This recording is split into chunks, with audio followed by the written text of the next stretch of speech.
Hola! Hello everyone. In today's video we will do reflexive pronouns. Now reflexive pronouns are generally used with reflexive verbs. What are reflexive verbs? I have taken up this topic in my previous videos.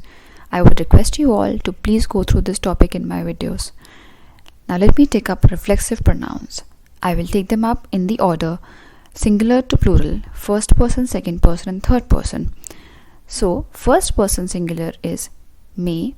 First person plural is nos, second person singular is they, second person plural is os, third person singular and plural both are say. So if we have to memorize, we will do it as may, they, say, nos, os, say. So the may form is used for yo, they for tú, say is used for él, ella and usted, nos is used for nosotros, os is used for vosotros, and say is used for ellos, ellas, and ustedes. I hope this video helps you. Gracias.